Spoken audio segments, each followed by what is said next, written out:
Now faith is assurance of things hoped for, a conviction of things not seen. For in this the elders had witness borne to them. By faith we understand that the ages have been provided by the word of God, so that what is seen has not been made out of things which appear. By faith Abel offered to God a more excellent sacrifice than Cain, through which he had witness borne to him that he was righteous, God bearing witness in respect of his gifts, and through it he being dead yet speaks. By faith Enoch was translated that he should not see death, and he was not found because God translated him. For he has had witness borne to him that before his translation he had been well-pleasing to God. And without faith it is impossible to be well-pleasing to him. For he who comes to God must believe that he is, and that he is a rewarder of those who seek after him. By faith Noah, being warned of God concerning things not seen as yet, moved with godly fear, prepared an ark to the saving of his house, through which he condemned the world, and became heir of the righteousness which is according to faith. By faith Abraham, when he was called, obeyed to go out to a place which he was to receive for an inheritance, and he went out, not knowing where he went. By faith he became a sojourner in the land of promise, as in a land not his own, dwelling in tents with Isaac and Jacob, the heirs with him of the same promise.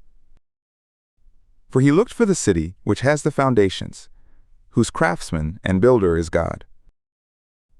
By faith even Sarah herself, who was barren, received power to conceive seed when she was past age, since she counted him faithful who had promised. Therefore also there sprang of one, and him as good as dead, so many as the stars of heaven in multitude, and as the sand which is by the seashore, innumerable. These all died in faith, not having received the promises, but having seen them and greeted them from afar, and having confessed that they were strangers and pilgrims on the earth. For those who say such things make it manifest that they are seeking after a country of their own. And if indeed they had been mindful of that country from which they went out, they would have had opportunity to return.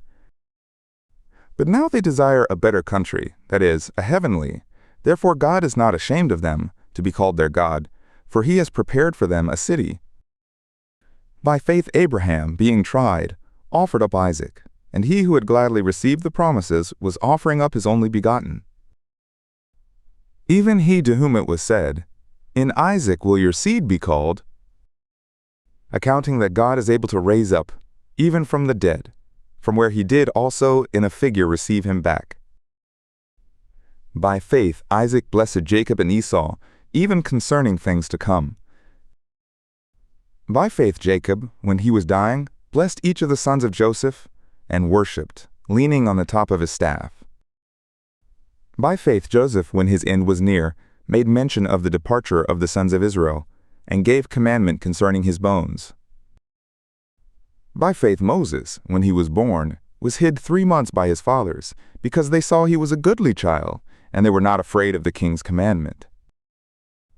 By faith Moses, when he was grown up, refused to be called the son of Pharaoh's daughter, choosing rather to share ill treatment with the people of God, than to enjoy the pleasures of sin for a season, accounting the reproach of Christ greater riches than the treasures of Egypt, for he looked to the recompense of reward. By faith he forsook Egypt, not fearing the wrath of the king, for he endured, as seeing him who is invisible.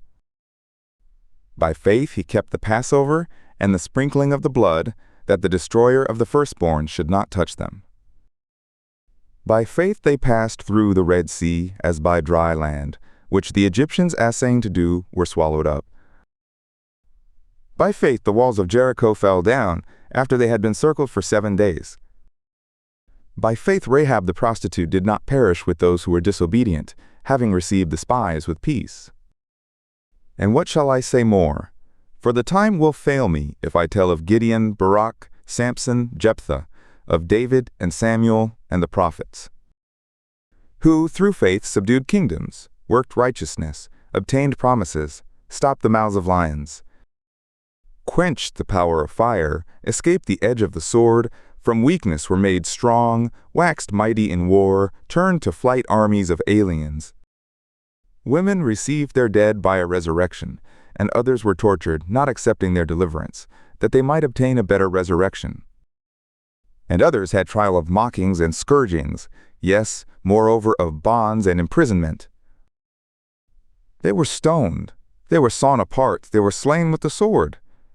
They went about in sheepskins, in goatskins, being destitute, afflicted, ill-treated, of whom the world was not worthy, wandering in deserts and mountains and caves, and the holes of the earth. And these all, having had witness borne to them through their faith, did not receive the promise, God having provided some better thing concerning us, that apart from us they should not be made perfect.